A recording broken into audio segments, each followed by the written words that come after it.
In 1940, German airborne forces would make the world sit up and take notice. During Adolf Hitler's lightning strike across Europe, paratroopers and gliders were used to capture key strategic targets, like the Belgian fort of Eben-Emael. About 70 soldiers went in to take out Eben-Emael.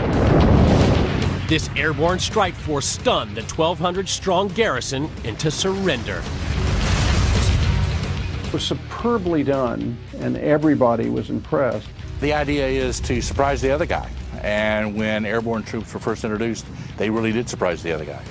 President Roosevelt, for his part, asked the War Department, can we do this? How come they're doing it and we don't have any forces like this? The U.S. military reacted quickly and formed the first American parachute platoon.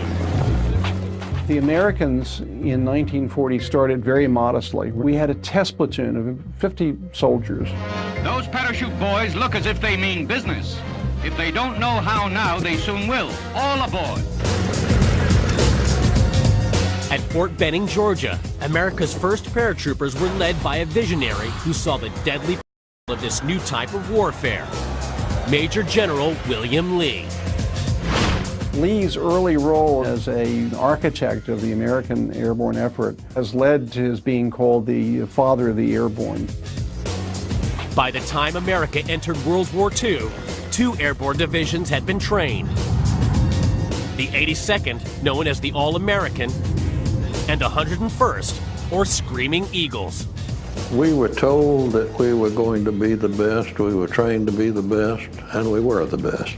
We would go from 6 in the morning till 8 at night, 6 and 7 days a week. So the training was very rigorous, and those that didn't make it were busted out.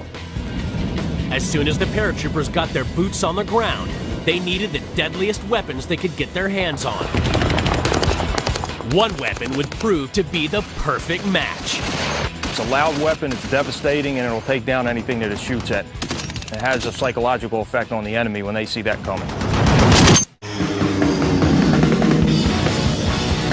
The United States Airborne swoop on their enemies from above, striking from the skies. Once they hit the ground, they have to boss the battlefield, despite the odds being stacked against them.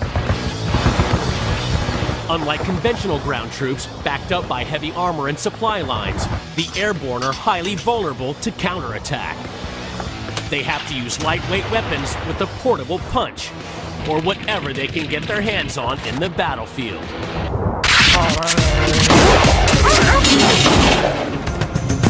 This was the challenge faced by the men of the 101st Airborne Division in December 1944, when the might of the German army rushed the American lines during the Battle of the Bulge. There was a very important crossroads town called Bastogne. A lot of roads ran into it. The 101st Airborne Division was put in around that town, and they became completely surrounded by the Germans. 3 German divisions laid siege against the Screaming Eagles of the 101st Airborne Division. One of the advantages a paratrooper always has is he always begins his battle surrounded by the enemy. So when they got there, this was no more different than jumping into D-Day or jumping into Holland in that make it happen attitude. You're not going to beat me. The surrounded men formed a tight defensive perimeter. At its center, one weapon with serious stopping power, the 50 caliber machine gun. The Browning 50 caliber machine gun, the Ma Deuce, the most legendary gun in the U.S. arsenal. Originally designed to kill tanks in World War I, this weapon can kill anything that's in front of it.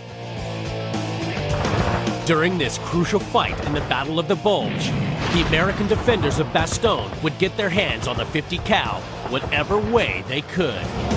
In Bastogne, the 101st had organic to it, an anti-aircraft outfit. And they had the 50 caliber machine guns to knock down German aircrafts. But you can dismount those things and use them in a ground mount version, and they did. The other thing they did was to salvage every 50 caliber gun that they could get their hands on from knocked out vehicles, and they used those also. The 50 cal otherwise known as the Ma Deuce, has enormous killing power. It has seen service through the bloody battlefields of World War II, into the jungles of Vietnam, and on into Iraq and Afghanistan. The firepower of the 50 cal was matched by the American defenders' resolve not to give in at Bastogne. Despite being heavily outnumbered, when asked to surrender by the Germans, the Americans' commanding officer, General McCulloch, sent back a reply, which was to become a definitive part of airborne history. General McCulloch's reply was very simple: nuts. And the German officer walked away with that. I'm sure it surprised him.